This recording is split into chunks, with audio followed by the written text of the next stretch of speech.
Yeah, we are. Okay.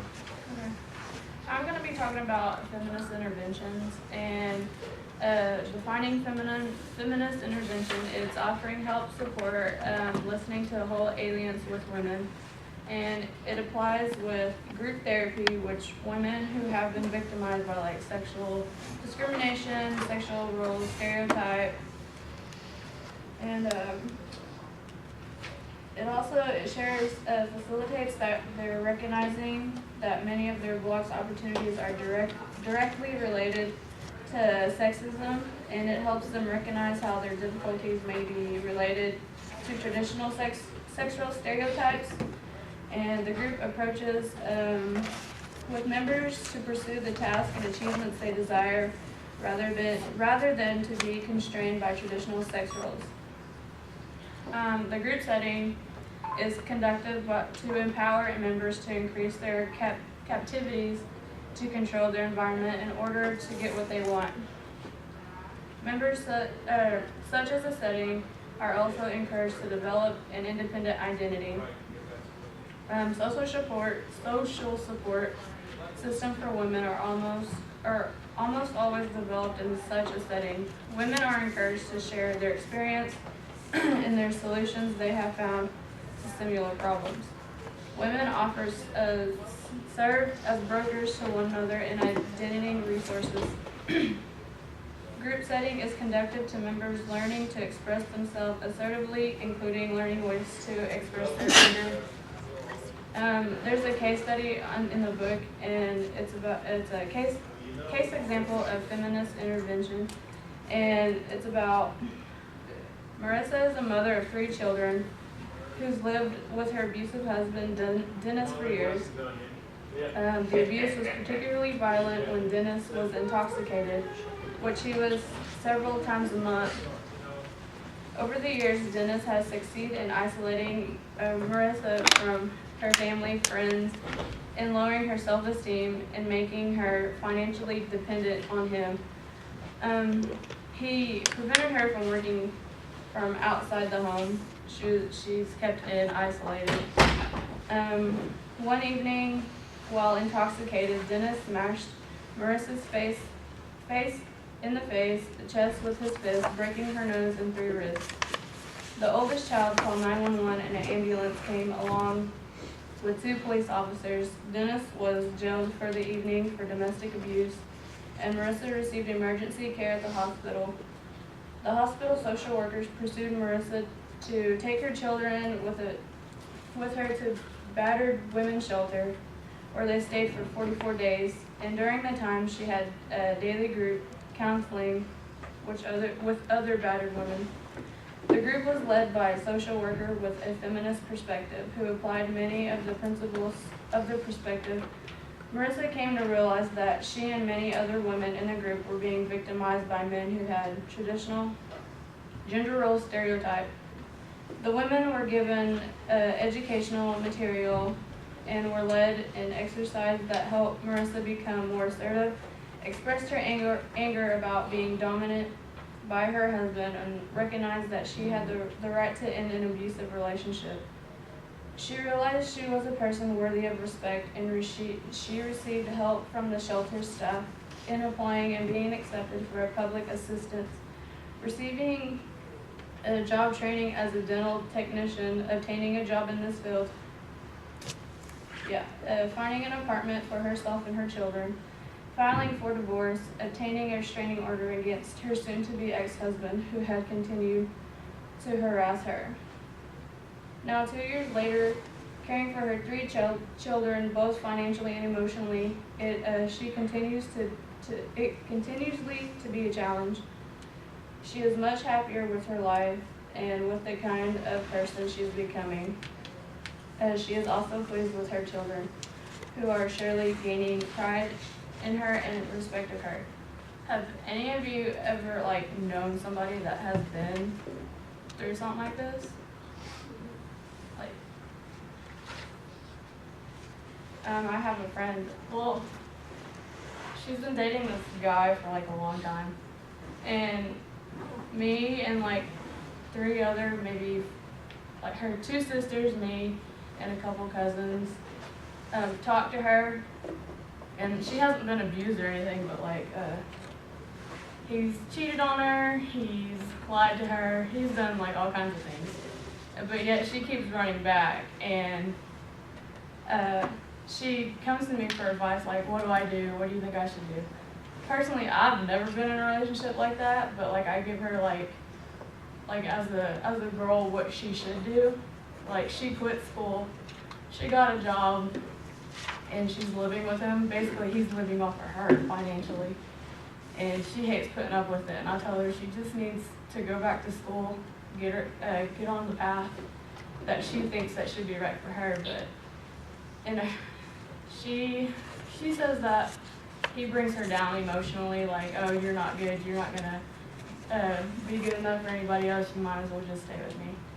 And I told her I did not like him one bit, and because her boyfriend had beef with my brother, and that goes back to high school, and it's kind of a small world for all of us. And he's a turd, and she comes to me and I tell her all these stuff, but like I don't know like what else to tell her. Like, you can do this, you have your own choices, and she doesn't want to take those.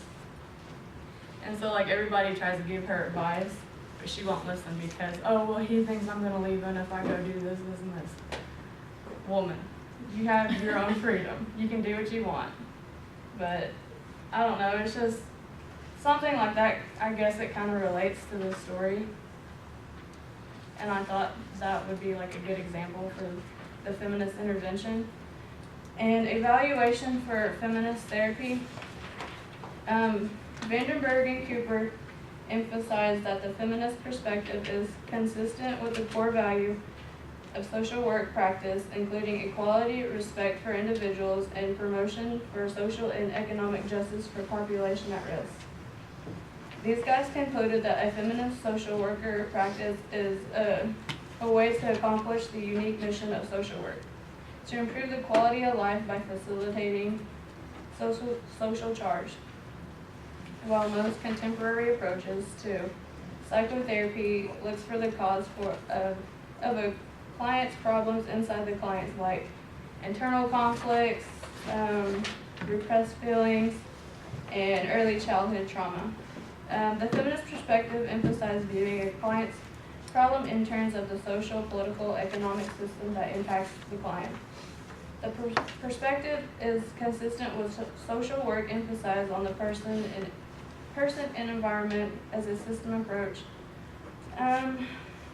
Feminist perspective has also been helpful to identify numerous structural problems in our society. Like, for example, feminists who practice in the mental health field in the early 1970s began to view traditional psychotherapy as an agent of social control that maintained traditional sex roles by encouraging women to adapt. Feminists have asserted that women need to be recognized as having the right to their reproductive captivities, including the right to terminate a pregnancy. Otherwise, their lives would be largely controlled by the men who impregnate them, since raising a child requires commitment of at least 2 decades. Feminists have also drawn attention to the social political forces that have led to an increase in the feminization of poverty in our society.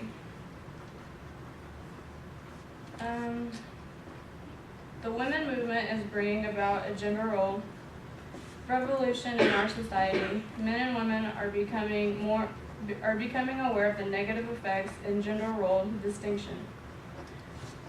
More and more women are entering the labor force. Women are becoming more involved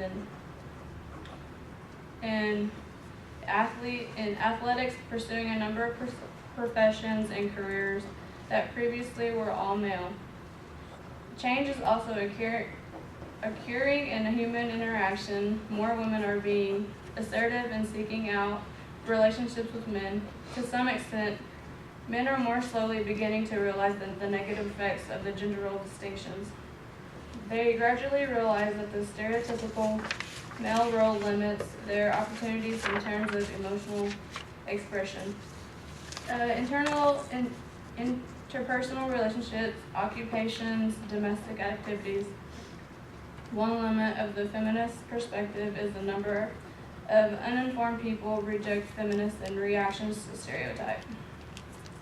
Apparently, feminist has had some difficulties in informing segment of general public about the basic tenets and principles.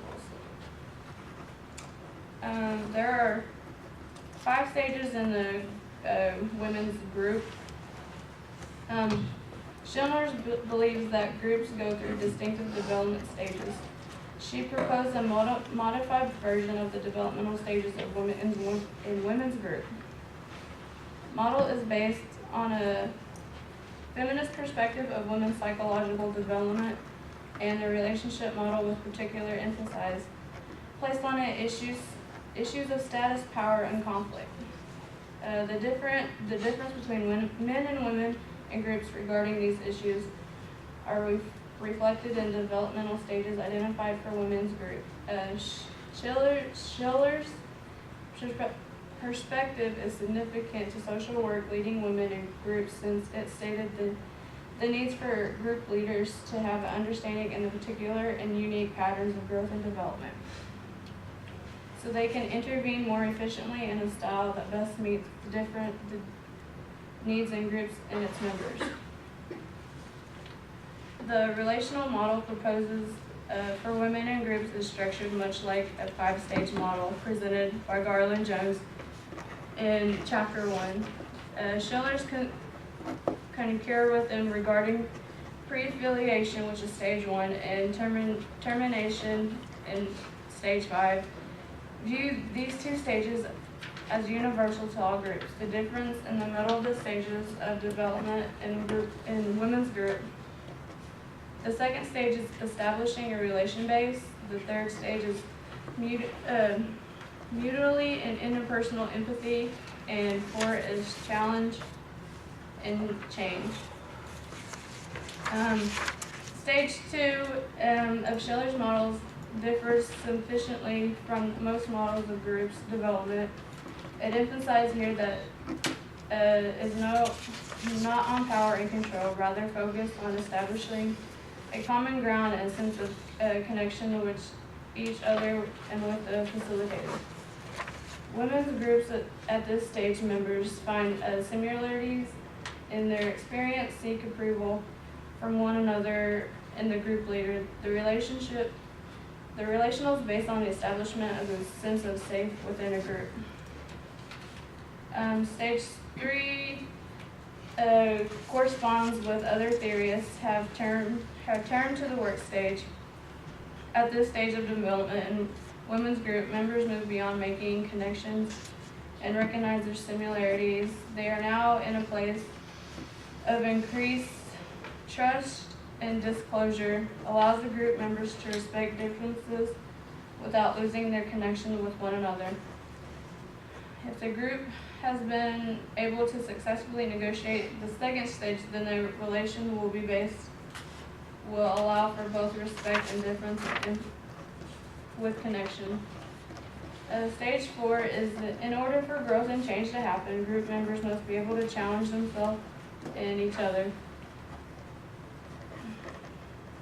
This can be accomplished by confronting issues on how one's view oneself, his or her world, and his or her interpersonal relationship. This is because the different value is placed on power by women as opposed to men. For example, power in men's groups seems to come from their individual power. Power in women's group seems to evolve from a sense of community. Therefore, in order for this stage to develop, women must have sufficiently experienced connections and respect for differences. The women are free to challenge themselves, each other, and facilitators. If this can be established, it allows women group members to challenge one another, to take risks, and express disagreements without fearing the loss of value, connections, and made with one another. And that's all I have.